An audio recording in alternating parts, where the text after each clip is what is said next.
Welcome to the Saturday Night Live Afterparty. This week, we'll be discussing Season 46, Episode 12 of SNL with host Regina King and musical guest Nathaniel Rateliff. I'm Catherine Coleman, and I am joined this week by John Murray and New York-based comedian and podcaster Charlotte Otremba. You can follow Charlotte on Instagram at Charlotte Otremba. And if you'd like to connect with us, you can do so at snlpodcast.com. Enjoy these selected highlights from this week's discussion. If you'd like to watch our full-length, ad-free sketch-by-sketch review, you can find it exclusively on Patreon and Subscribestar/SNL Podcast. It's our supporters who make this show possible, and we are so thankful to everyone who's already come on board. All right, here we go.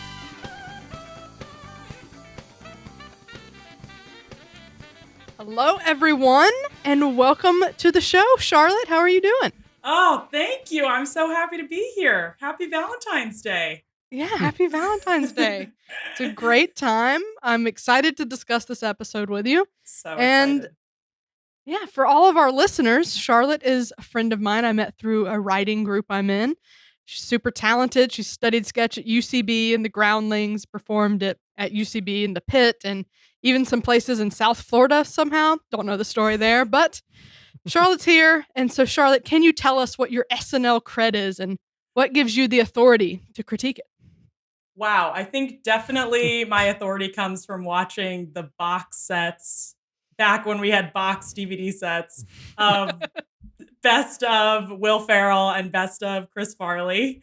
And my brother and I used to watch these on repeat. I remember we had like the Chevy Suburban, like the same Chevy Suburban for like 10 years. My parents drove it into the ground. And we watched those DVDs on repeat anytime we were in the car. And I guess since then, I've just been obsessed. So I'm so excited to dive in and people want to listen to me talk about it. Usually it's just my boyfriend rolling his eyes like we're talking about it again.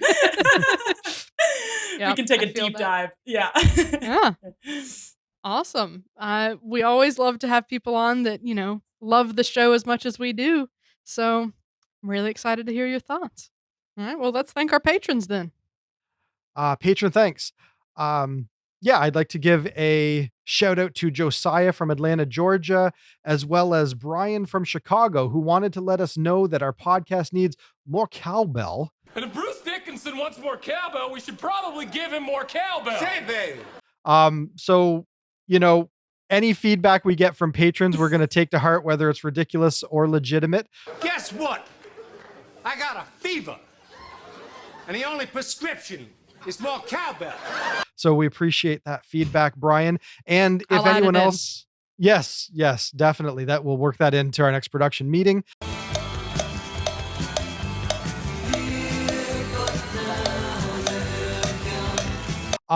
But in all seriousness, if any patrons or anyone at all has any ideas about how we can improve the show, we are always open to that kind of feedback. And there's plenty of ways that they can get in touch through our website at SNL Podcast or on Patreon. So by all means, reach out. We do take that stuff to heart, and we'll see what we can do about that cowbell. But the last time I checked, we don't have a whole lot of songs that feature the cowbell. I gotta have more cowbell, baby. All right. I will definitely work that into the edit.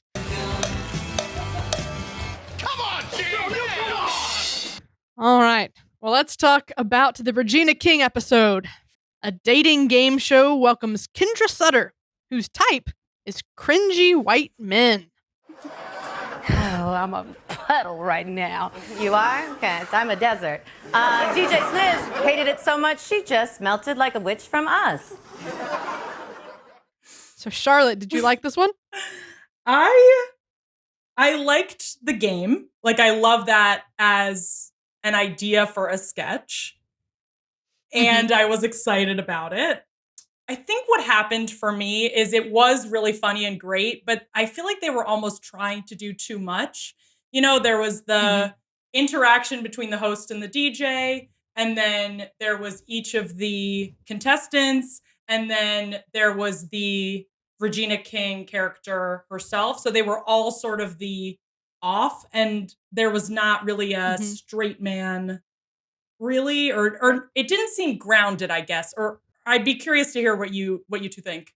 Yeah, they were trying to make Cecily the straight man a little bit. But yeah, my biggest note on it is there was a lot of things happening. So it's a minute and 8 seconds into the sketch before they tell us what the game is, which is, in my opinion, too long. Because there was a lot of stuff setting up the host and then the DJ and then their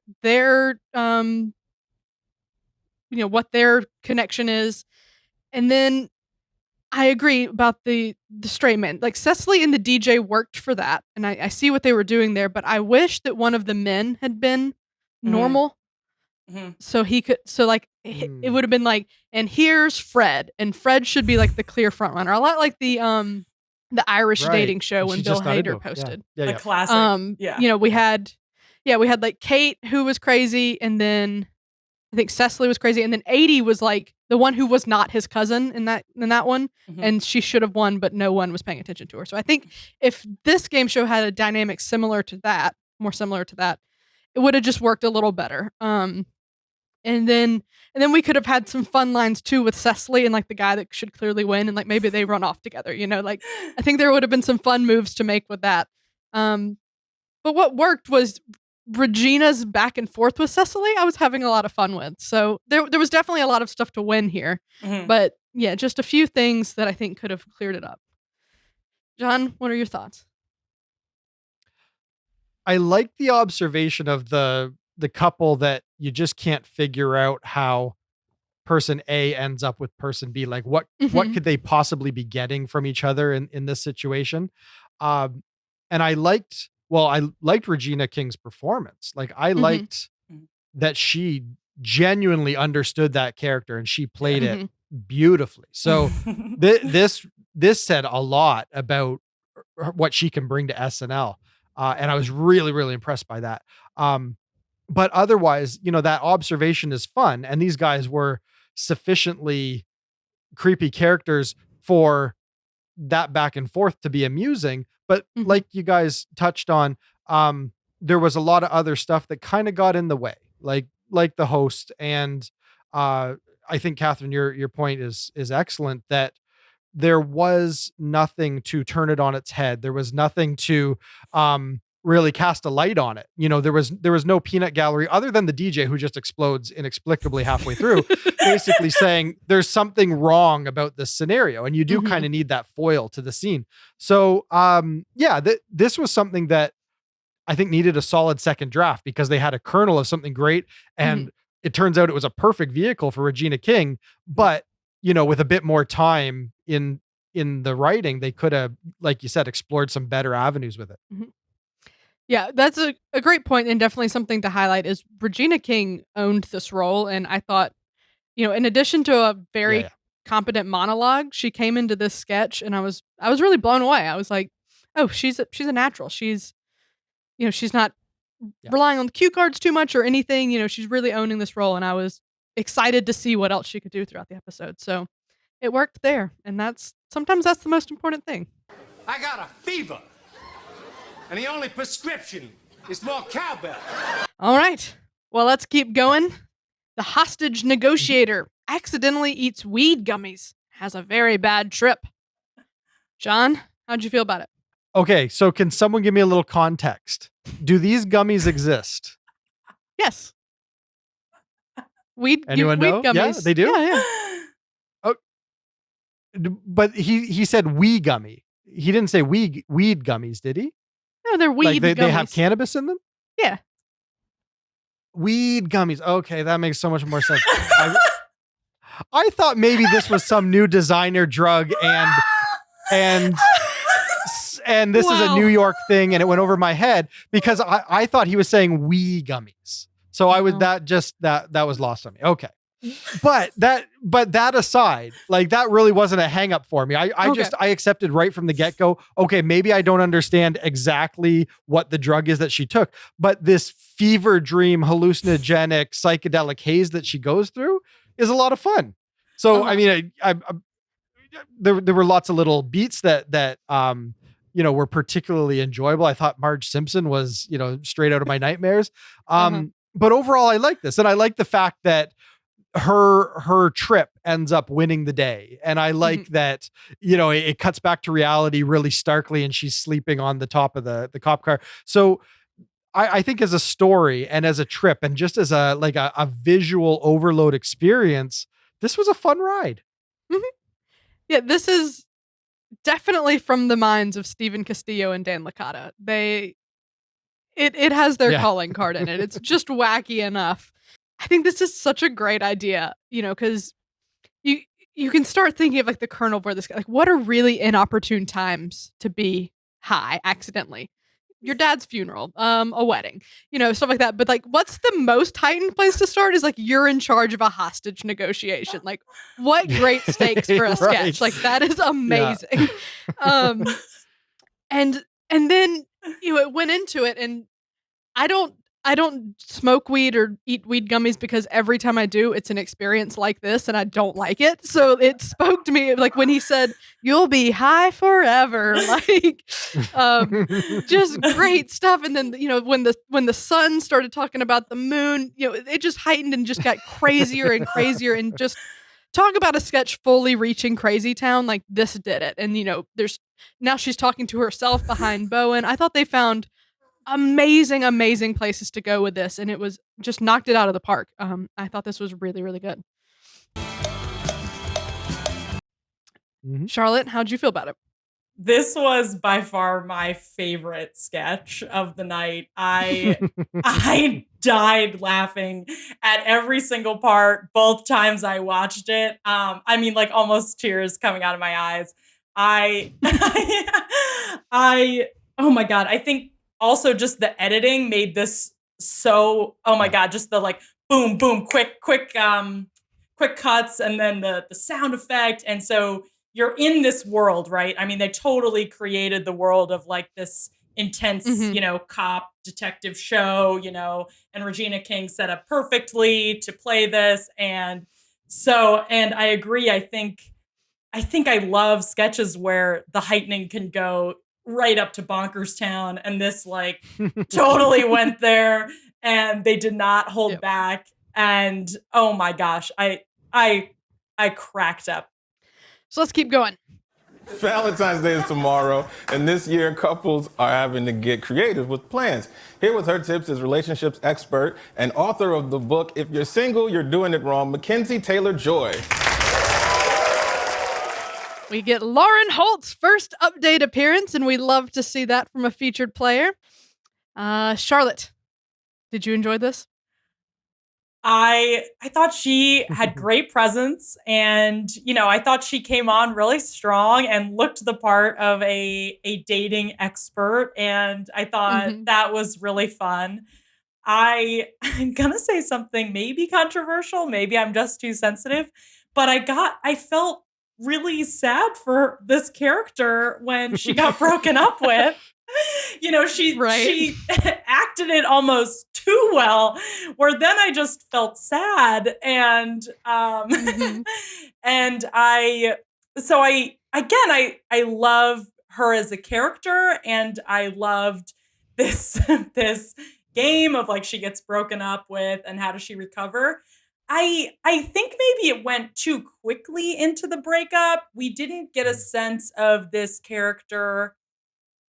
We didn't get enough from her when she started off. I was waiting for more of some funny lines about her experience, what she helps people do, maybe her ideas, because I think there was a chance to really make her more extreme and really, because I think they set it up, right? That she's supposed to be this dating expert that thinks it's so sad to ever be alone on Valentine's Day. Like if you're single, you're doing everything wrong sort of idea. And then she gets broken up with, which there's so much room for really funny lines. And I just felt like it was lacking that a bit. I think you're on to something, because I loved this for the sake of, I was really happy for Lauren Holt. I'm a huge fan of hers. She's a person who you could tell was genuinely so thrilled and grateful to get this job. And I really like that when you can see that in a new hire. So to see her doing well and to have her first update appearance, like I literally cheered. I was very happy for her. And I think this is a good character. but I didn't think it was an instant hit. It didn't feel as similar to like maybe Heidi's first character. I thought it was good, but I do think your note is very astute because if she had come out at first and talked just a hair longer about how much it must be terrible to be single on Valentine's Day and maybe give us one tip of what she's going to do, it would have let that breakup text just punch you a little bit more and take that turn to just be a little darker, and maybe that would have given us a little bit better places to go with it. Let's let John talk. What did you think? So this is the moment that I wait for. Like, this is what I live for when I watch SNL, is when a featured player gets their first desk feature. And this is it. This is like your moment to shine. This is you front and center. Nobody's getting in your way. This is your ability to, or your opportunity to demonstrate your abilities and what you can bring. And so I'm watching, I'm engaged, I'm ready. And it started out, I felt really, really strong. I really, really liked the setup. I liked Lauren Holt's approach to it, bubbly and gregarious and all positivity. And this is a fun, lighthearted puff piece. And you see what she's tapping into. And I thought she was handling that really, really well. And the moment she gets the call and her face kind of sinks, I thought she handled that really well too, because she telegraphed to the audience exactly the situation and everybody's right there with her. Like, she's keeping the audience with her and everything is super strong right to that moment.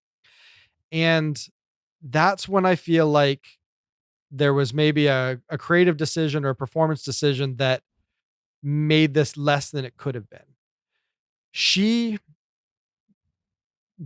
gets into a roller coaster mode where she has a quick little mini breakdown and you see it visually, head in hands, like crying, and then she steals herself and she's back in it.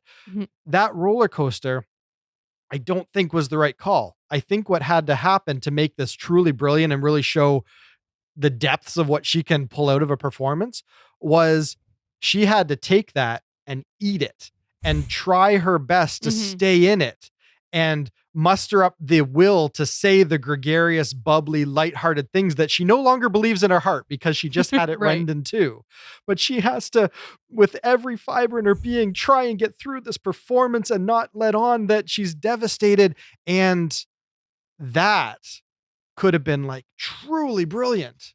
It was still fun, but it wasn't like the home run that I always want someone's first time at the desk to be. I didn't quite get there on this one. So my hope is that Lauren Holt continues to like grow into these pieces, and maybe it's just a matter of, having some better material to draw on that maybe kind of finds a joke that lets her dig a little bit deeper on her performance and really show us something stunning. That's what I want. I want her to have a Heidi moment or a Bowen moment, and this just wasn't quite it. Yeah, I don't think any of my personal problems with this fall at the feet of Lauren Holt. I think she did a really amazing job. No. Yeah. No. Yeah, and I know that that's not what you were saying either. But I want to be clear that I think she owned this performance, and I think she did really good. I think she showed confidence at the desk, so hopefully she gets more characters, on the show, and I think she acted it really well. So props to Lauren Holt. She sparkles. Yeah, she has such a great presence when she comes on. So I agree. Yeah. If you want to see our full sketch-by-sketch review, search for SNL Afterparty on Patreon or subscribestar.com. So let's get into our overall thoughts. Charlotte, we're going to go to you first on these. So tell me, what was your moment of the night? Whew, pressure. I think Keenan's line, "Who among us?" Or putting on floor wax because you was ashy. Who among us?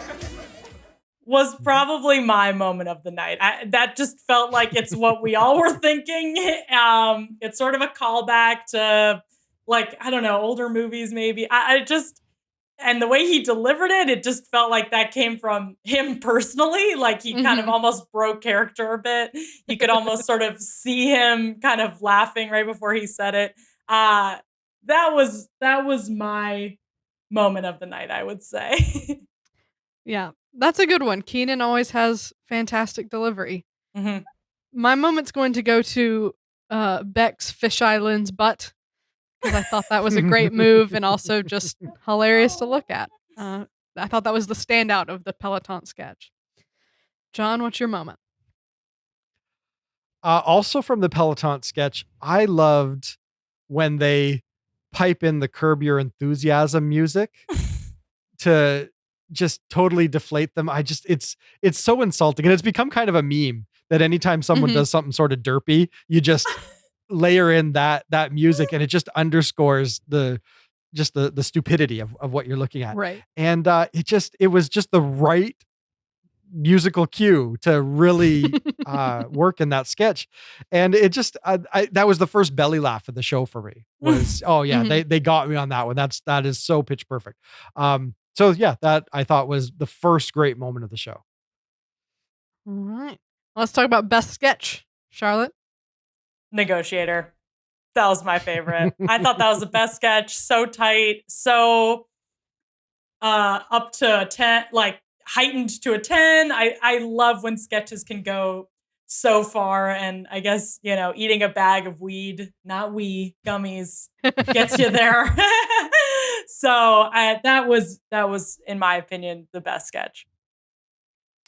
Yeah, that one was really good. I'm going to give it to the wooden signs. Because again, something about it just, when I was watching the show live, it just hit me in just the right way to just really get some good giggles going. So, John, what's your best sketch? Peloton. I thought that was a really clever idea. And when it got going, when it ramped up, I just thought they just kept hitting you with such great gags. Like the fisheye lens, like the Curb Your Enthusiasm, and just on and on. It just really worked. All right. Well, the MVP. Charlotte, who are you going to give it to? This was tough for me. I really felt this episode was well distributed amongst the cast and the guest. I thought everybody really carried well. It felt like a real ensemble show this week in the best way. I loved that. So gosh, I sort of am tied between Regina, which I know she's the guest, but I thought she nailed every sketch she was in. She committed and she held her own. She didn't seem to have nerves. She really held it. She seemed like she was part of the cast in the best way. And if I had to choose somebody from the cast, I would probably say Beck, because he got me with the drunk Tom Brady. I thought he was great as Mitch McConnell. I thought he, was great in the Peloton. I'd say he really nailed the characters this week. And so those would be my two MVPs this week.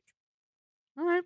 I think Regina's a fair pick. I think you can go with the host, and she was definitely a very competent host. I think she had some really strong performances. I think that's a solid pick. Guys, I don't know what it was about the wooden sign sketch. But like my immediate gut reaction was like, it has to be 80. Like she wasn't even that present in, in everything. It's not like she was all over the place. But that just really, really spoke to me, and it just got me, and she played it so well. Everyone was really great. Middle-aged ladies. Heidi was also fantastic. Yes. But 80 did so great, and I love 80. It's nice to have her back from Shrill, in the last several episodes. Yeah, I'm gonna give it to 80 for her drunken sign lady. We know what to get you for your next birthday. I mean, yes. Yeah, you're asking for it. I think this is super easy. I had this decided coming in. It's Regina King, and that's not off limits on our show, Charlotte. Like that's totally valid. She impressed me. There wasn't anything that she did tonight that wasn't absolutely perfect for what the character needed to be. And her ability to just find those characters. Like maybe they were just handing her characters that really worked with her sensibility. I don't know, but what she delivered felt so right across the board. There wasn't any weak moment where I thought, oh, that's kind of an awkward take on that character. That didn't quite play right. She didn't fumble any lines. She had great energy. She had just great physicality. She had everything. And every character was like fully realized too in their own way. Like they all had their own subtle little things that made them distinct. I was super impressed. And I would like to anoint her like the next would-be 5-timer. Yeah. And that's why I say I really hope that her career Wow. stays hot. Like I hope they have a reason to keep bringing her back because I think she knocked it out of the park. So easy MVP for Regina King. All right. Well, very good. On a scale of classic, great, decent, weak, or train wreck, Charlotte, how would you rate this episode? Whew. I think this is a classic or a great. I mean, this was a top episode for me. There were not many flops, in my opinion. I think they've really hit their groove this season. They found the energy. And like I said, even the sketches that didn't really hit for me, I still got it. Like I still appreciated them. It wasn't like, what are they doing? Mm-hmm. I think this was a really top episode. I'm going classic or great. It's up there for me. Okay. Wow. But gun to your head, which side of the line you Oh landed gosh, on? don't make me. I don't know. I think it remains to be seen. I feel like you can't call something classic right when it comes out. Do you know what I mean? Like that is a weak answer. weak.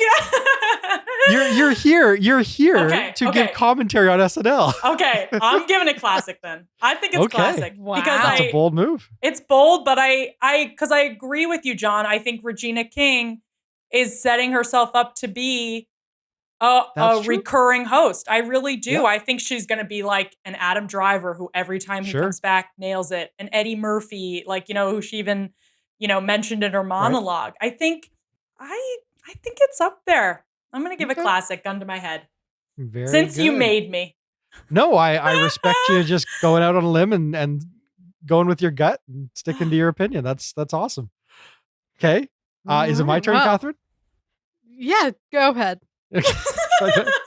I'm honestly not that far off from you, Charlotte. Like, if for some reason this does turn out in hindsight to be the stunning debut of an SNL staple over the next 5 years or something, and she does become a recurring host, and we look back on it kind of like Melissa McCarthy's first outing or something like that. If that's what this does turn out to be, then yeah, I think there could be an argument for that. But purely on the merits of the episode and not just maybe that meta, I think I can land at a great on this. I really enjoyed the sketch fair tonight. I like pretty much all the, regular rundown sketches, but I thought a couple of the fundamentals were lacking. I thought the cold open was lacking, and I thought Jost and Che, it wasn't necessarily working for me. And I can't quite pinpoint what wasn't working about that, but the features were working. So aside from a couple of those fundamentals not quite being what I think they would need to be like an unqualified classic, I think there was a lot of good stuff in here that will easily be turned into like one of their 1 hour, 10 o'clock vintage episodes.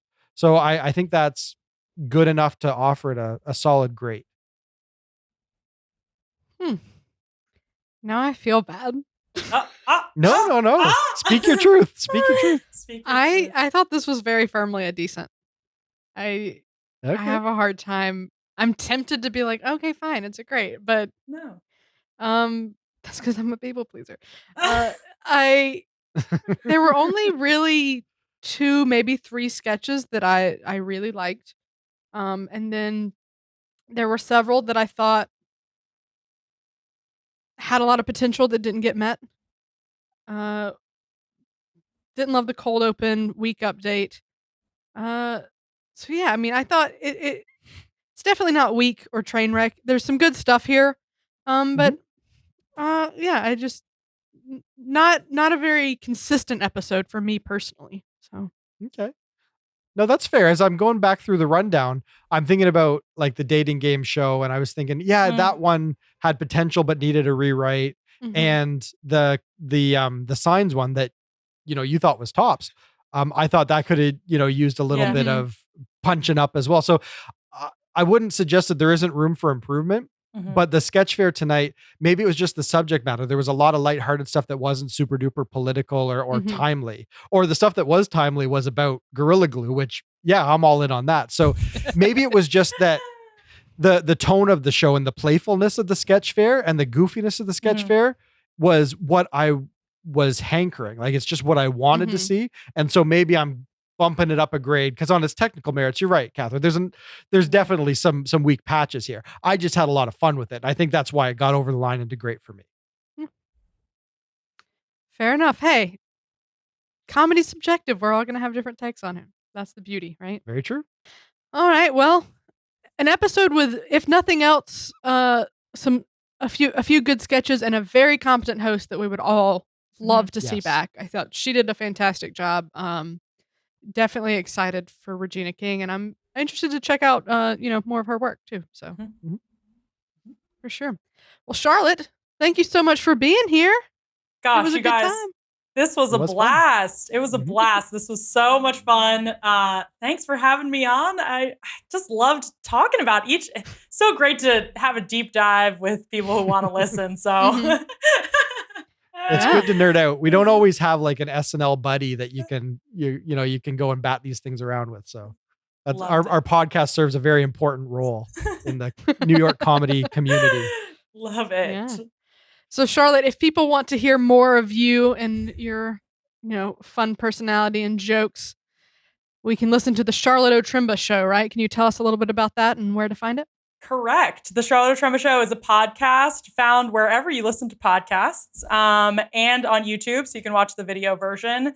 I cover everything from latest pop culture to daily mishaps, kind of a live half-hour comedy podcast, nice and light, no politics here. And I have some great guests coming up, and those are a lot of fun. So if you're looking for a light, fun show, definitely check out the Charlotte O'Trimba Show. And you can follow me on Instagram at Charlotte O'Trimba, find me on YouTube at Charlotte O'Trimba, where you can find my show and some other clips. And this was a blast. Thank you so much for having me. Yeah, it was a lot of fun. I gotta have more cowbell. All right, well, that's a wrap.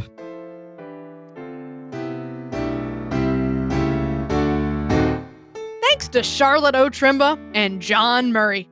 And thanks as well to our most generous patrons, Sam Bowers, Neil Weinstein, Justin Gardner, Carissa Eubank, Grace Kogan, and Brian Clark.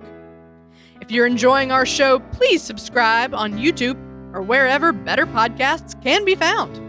Your subscription helps us grow, and your support is greatly appreciated. We'll be back next week when SNL returns with host Regé-Jean Page and musical guest Bad Bunny. But until then, this has been episode number 128 of the Saturday Night Live Afterparty podcast. I'm Catherine Coleman. That's my story, and I'm sticking to it.